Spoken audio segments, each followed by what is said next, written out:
ये सच्ची कहानी आपकी जिंदगी बदल देंगी। एक बड़े शहर के रेलवे स्टेशन पर एक भिखारी रहता था जो वहां आने जाने वाली ट्रेनों में बैठे यात्रियों से अक्सर भीख मांगकर अपना पेट भरता था। रोज की तरह एक दिन जब वह भीख मांग रहा था तो सूट बूट पहना एक लंबा सा व्यक्ति उसे दिखा। उसने सोचा कि यह व्यक्ति बहुत अमीर लग रहा है, शायद इससे भीख मांगने पर यह मुझे जरूर अच्छे पैसे देगा। वह उस अमीर व्यक्ति से भीख मांगने के लिए उसके पास आया। भिखारी को देखकर उस व्यक्ति ने कहा, तुम हमेशा मांगते ही रहते हो, या क्या कभी किसी को कुछ देते भी हो या किसी की मदद करते हो?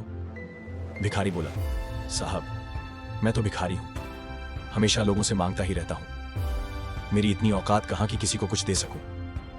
अमीर व्यक्ति बोला, जब किसी को कुछ दे नहीं सकते तो तुम्हें मांगने का भी कोई हक नहीं है। मैं एक व्यापारी आदमी हूं और मैं लेन देन में ही विश्वास करता हूं। अगर तुम्हारे पास मुझे कुछ देने को हो तभी मैं तुम्हें बदले में कुछ दे सकता हूं। इतना कहने के बाद वह आदमी ट्रेन में बैठकर चला गया। इधर भिखारी उसकी कही गई बात के बारे में सोचने लगा और चिंता में पड़ गया। उस अमीर व्यक्ति के द्वारा कही गई बात उस भिखारी के दिल में उतर गई। वह सोचने लगा कि शायद मुझे भीख में अधिक पैसा इसीलिए नहीं मिलता क्योंकि मैं उसके बदले में किसी को कुछ दे नहीं पाता हूं। लेकिन मैं तो भिखारी हूं, मैं किसी को भला क्या दे सकता हूं? मेरे पास कुछ देने लायक है भी नहीं। लेकिन आखिर कब तक मैं लोगों को बिना कुछ दिए केवल मांगता ही रहूंगा? अब बहुत कुछ सोचने के बाद उस भिखारी ने निर्णय लिया कि जो भी व्यक्ति उसे भीख देगा उसके बदले में वह भी उस व्यक्ति को कुछ जरूर देगा। पता नहीं कैसे, लेकिन उसने यह निर्णय ले लिया था। लेकिन अब उसके दिमाग में यह प्रश्न चल रहा था कि वह खुद भिखारी है तो भीख के बदले में वह दूसरों को आखिर क्या दे सकता है? इस बात को सोचते सोचते उसे 2 दिन हो गए थे, लेकिन उसे अपने प्रश्न का कोई उत्तर नहीं मिला अब तक। लेकिन तीसरे दिन जब वह स्टेशन के पास बैठा हुआ था तभी उसकी नजर कुछ फूलों पर पड़ी जो स्टेशन के आसपास के पौधों पर खिल रहे थे। उसने सोचा, क्यों ना मैं लोगों को भीख के बदले कुछ फूल दे दिया करूं। उसको अपना यह विचार अच्छा लगा और उसने वहां से कुछ फूल तोड़ ली। अब वह ट्रेन में भीख मांगने पहुंचा। अब जब भी कोई उसे भीख देता तो उसके बदले में वह भीख देने वाले को कुछ फूल दे देता। उन फूलों को लोग खुश होकर अपने पास रख लेते थे। अब भिखारी रोज फूल तोड़ता और भीख के बदले में उन फूलों को लोगों में बांट देता था।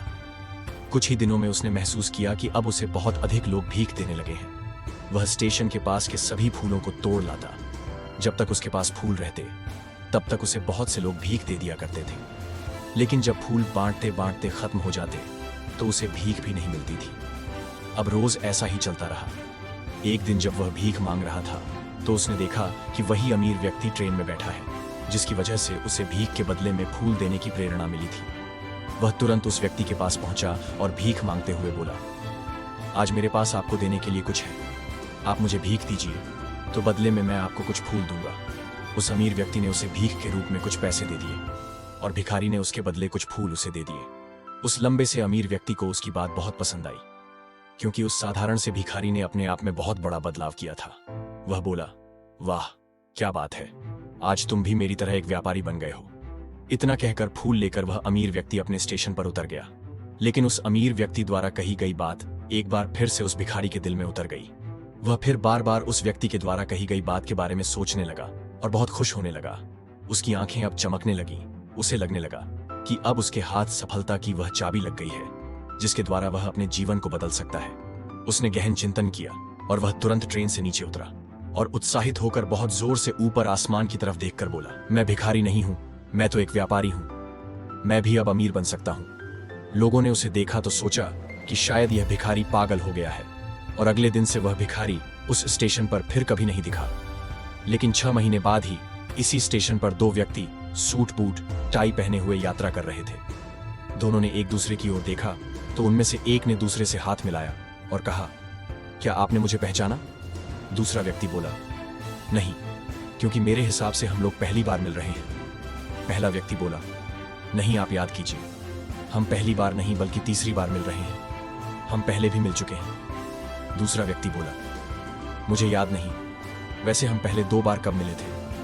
अब पहला व्यक्ति मुस्कुराया और बोला, हम पहले भी 2 बार इसी ट्रेन में मिले थे। याद कीजिए, मैं वही भिखारी हूं जिसको आपने पहली मुलाकात में बताया कि मुझे जीवन में क्या करना चाहिए और दूसरी मुलाकात में बताया कि मैं वास्तव में कौन हूं। दूसरा व्यक्ति मुस्कुराया और अचंभित होते हुए बोला, ओ माफ करना, याद आया, तुम वही भिखारी हो जिसे मैंने एक बार भीख देने से मना कर दिया था और दूसरी बार मैंने तुमसे कुछ फूल खरीदे थे।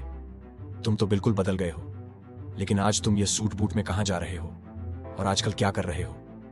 तब पहला व्यक्ति बोला, हाँ, मैं वही भिखारी हूं, लेकिन आज मैं फूलों का एक बहुत बड़ा व्यापारी हूं और इसी व्यापार के काम से ही दूसरे शहर जा रहा हूं। कुछ देर रुकने के बाद वह फिर बोला, आपने मुझे पहली मुलाकात में प्रकृति का या ईश्वर का वह नियम बताया था जिसके अनुसार हमें तभी कुछ मिलता है जब हम कुछ देते हैं। लेन देन का यह नियम वास्तव में काम करता है। मैंने यह बहुत अच्छी तरह महसूस किया है, लेकिन मैं खुद को हमेशा भिखारी ही समझता रहा।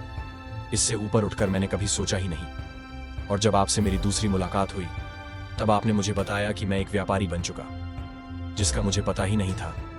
लेकिन अब मैं समझ चुका था कि मैं वास्तव में एक भिखारी नहीं बल्कि व्यापारी बन चुका हूं। मैंने समझ लिया था कि लोग मुझे इतनी भीख क्यों दे रहे हैं, क्योंकि वह मुझे भीख नहीं दे रहे थे बल्कि उन फूलों का मूल्य चुका रहे थे। सभी लोग मेरे फूल खरीद रहे थे क्योंकि इससे सस्ते फूल उन्हें कहाँ मिलते।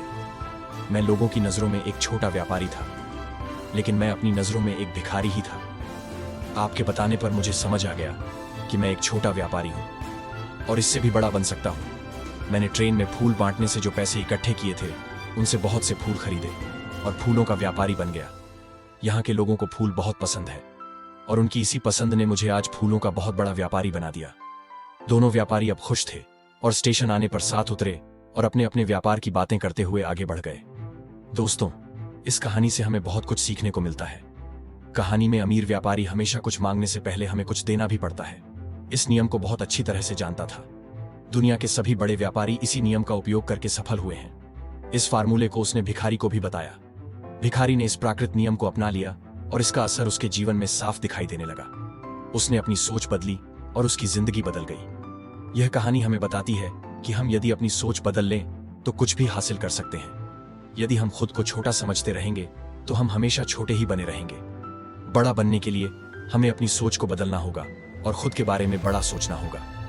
कहानी का सार यह है कि सफलता आपकी सोच में छुपी होती है।